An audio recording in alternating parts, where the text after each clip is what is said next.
Hello everyone, JRDL96 here with a brand new unboxing. As you can tell by the title, it's CM Punk related / AEW related, and it's two things I've been anticipating for a while. First was the obvious, limited edition jacket that I ordered a few weeks ago, like back in July, that they were only selling for 2 weeks. It finally arrived in the mail today. But another thing that I was kind of waiting for was something that I ordered with the hat and the Top Rope Tuesday CM Punk pink shirt, and that's this micro brawler. And an interesting thing about the micro brawler was I did not get an email from them saying that it shipped. It just popped up in my room one day after I came home from work. I'm like, okay, whatever. So here we go. I guess I had to make sure what it was because I wasn't sure what it was. So I checked, and then what do you know? It was the micro brawler. Alrighty, so it comes in all this bubble wrapping. Let me just get this out. Let me satisfy the ears. Okay.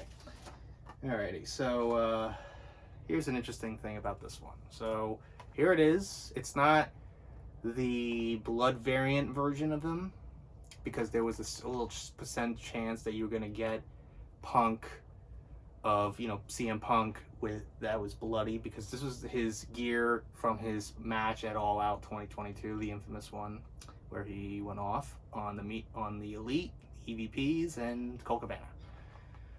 So here he is right there. It says Micro Brawls. Then on the back it shows you the showcases what it is. It's CM Punk Chicago edition, 6'2", 218 pounds, from Chicago, Illinois, debuted March 13th, 1999.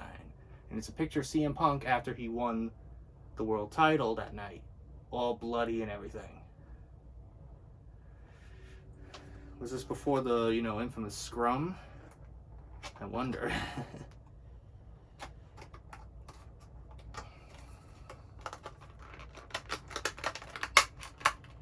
Alrighty, not how I expected it to be. Slightly smaller than I expected him to be. So it's kind of like one of these weird little micro brawler figure things. It looks cool. And it has CM Punk wearing the t-shirt "We Are Chicago." It's got some of the tattoos on them. Not all of them. Some of them are heavily copyrighted, like the Pepsi tattoo and the G.I. Joe tattoo. So, looks really cool. Very nice. I don't know where to put them, but I'll put him here for now. As long as he stands upright, that's perfectly fine. Now let's get to the main, course of this whole thing, and something I'm kind of nervous about too, because I'm not sure if it's the right size or not. I think I got a large out of this. So let's see how this goes, or if they give me the wrong size, I'm pretty sure it's a dig and a little rib towards us Punk fans, because they have to cuck us every single time, because they feel like their life is in danger. Very incompetent matarazzas, And God forbid if you criticize them, they will blacklist you.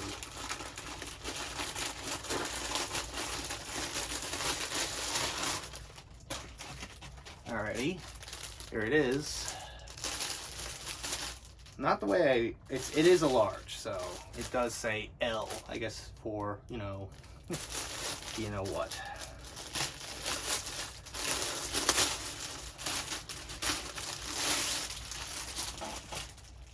You probably noticed that the light in the background is kind of like slightly dimmer compared to what it usually is. I don't know what is going on. Maybe it's just like the light bulb's finally, given out. So I gotta probably replace it. But here is the CM Punk limited edition, lightweight jacket. There's a lot of things going on. A lot of cool aspects into this design. Has best in the world. Has his, logo right here. Has two pockets right in front. It's a button down kind of snap-on button snaps. Has the AEW All Entitled Wrestling logo right here, the little tag right here. On the back it has best in the world, CM Punk, and his logo right there. But the sleeves is the more fascinating aspect of the design. It has his, taped fist, insignia with the lightning bolt going down the sleeve, which I found pretty cool, and that was like one of the reasons why I decided maybe I should get this. So here we go, moment of truth. Will this fit? If it fits, and if it doesn't fit, you must have quit.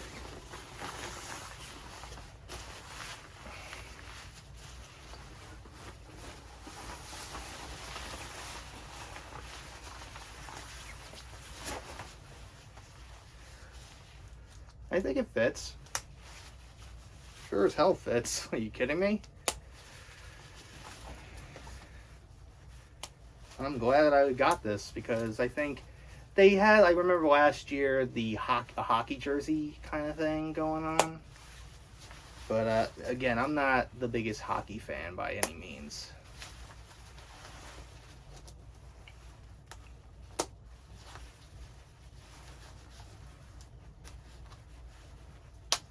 It's slightly tight, but it is what it is.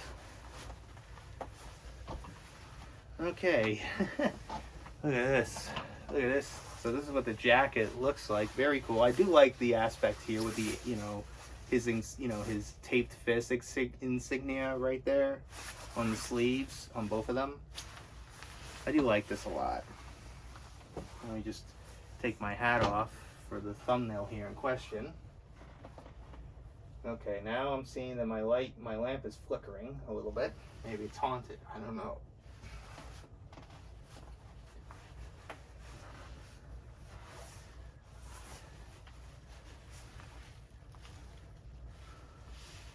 I don't know how I'm going to do the thumbnail. Like, I'll probably do this.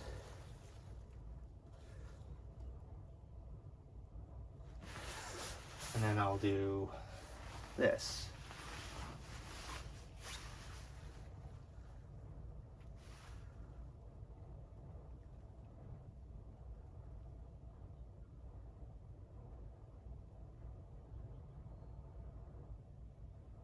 Okay, thumbnail, I guess you could say done. So to quickly recap what we got today, we got the jacket, of course, this very badass looking jacket. We got pockets here, of course, and we got the CM Punk Micro Brawler.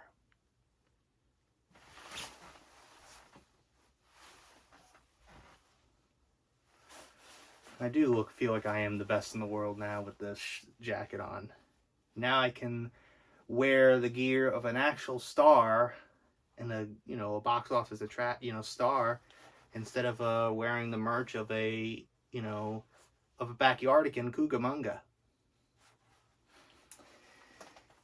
And it's kind of funny that I'm recording this literally, I think, the day after that the WWE announced that they just signed former AEW, the first ever TBS Women's Champion, their version of Goldberg, Jade Cargill. They just signed her to a multi-year deal with the WWE, and she was there at the Performance Center the other day, at the time of filming this. So it's going to be interesting how that's going to play out, but, I know that some people are kind of like, what the fuck, they lost their minds.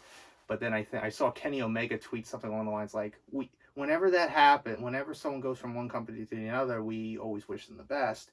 But I guess, and then something else about like, oh, people like to take this out of proportion or something like that. Like some weird tweet. And in essence, I kind of agree.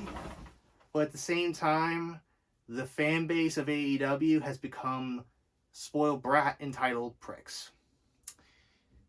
Because of the shit that you pulled, especially with him, and especially with the stuff that has been happening as well, like with Sammy Guevara and, Andrade, and all this shit. And then especially what happened with Plumber Maxley, the other, last week at, Arthur Ashe. He got spiked. He got concussed during his match with Rey Fenix. Who was pile driven right on the canvas. Probably out out for a loop. And obviously, I'm pretty sure they were obviously making sure if he's all right or not. But the way they handled it, I think, was kind of like not the best, as far as I've heard. Even like, you know, there's Stevie Richards. You know, you probably have heard of him. He was in ECW. He was part of the Blue World Order, and he was also in an enhancement jobber on WWE TV most times. He has a YouTube channel, and I guess he does breakdowns of matches and moves and stuff. When he did the thing with Ray Phoenix and Moxley, he criticized the whole thing in a positive aspect, and in a way to hopefully, you know, in a nice full manner, and be like, hey, maybe you should improve it by doing this. And then he even criticized the aspect of how they handled it by doing some weird dance, because one of the, you know, guys that is there does this weird fucking dance, and that's your way of like coping with, you know, almost paralyzing one of your wrestlers. And he even had the response, what the fuck? He had that response, and I think it's perfect. But the problem, and this is where it gets weirder and really bullshit, AEW themselves copyright blocked that video. And not only that, they took down the AEW Botches Twitter account. Like, it's like AEW is afraid of criticism. And it's so funny. Whenever something bad happens in AEW, whenever they criticize something, everybody flips their lids. But they don't say this, or something like along the lines of, like, whenever something happens in WWE, they criticize the fuck out of it. And if something happens in AEW, you don't hear fucking shit. Or vice versa. It's one of those weird aspects where they like to play their favorites. It's very weird. I don't understand, like, what's wrong with taking criticism. Like, you can take, if people criticize you and try to find ways to help you and improve your product, you should take that and say, okay, take that advice. I'm pretty sure Stevie Richards' video was made in a way to help you guys be better, be a better company, instead of this, inmates running the asylum company that it is anyway. And it's like, God forbid, if you criticize our company, you'll get blacklisted, you'll get blocked, you'll get taken down. Oh shit. Does that mean if this video is going to be taken? Anyways, overall thoughts on the whole thing. I think in general, people gotta be nice. Go outside, go watch grass. Stop overreacting over these certain things. Like, just be happy to be a wrestling fan. I try to approach it normally and be like, I want them both to succeed. I really do. I really want to see them succeed. But, just the way that they've handled things about the whole, like, especially with CM Punk, the way they handled CM Punk, it's like, what the fuck, dude? Like, how can you fire him but not fire Jack Perry when he was the one who antagonized him to begin with? All he got was a slap on the wrist, meaning a suspension indefinitely, and he's probably going to return eventually. He got a slap on the wrist. Nothing else. No other punishment. But Punk gets it. Punk gets the boot. And they do a fucking victory lap around the ring like, yay, we got the cancer out. Yay! We can go back to our backyard wrestling. Fuck you. Seriously, fuck you. Like, I want to see this company be better than this. Anyways, that's really it on this unboxing. I hope you guys enjoyed. If you did, hit the like button, subscribe, share this video with your friends. Be sure to ring that bell to be part of the notification squad. Be sure to check out my Instagram because I make cool ads to Markiplier, Jacksepticeye, even myself. I also act as the cosplays on there, so go check it out. And be sure to check out my Tumblr and my Discord in the description as well. So until next time, JRDL96 signing out, and I will see you guys in the next video. Peace.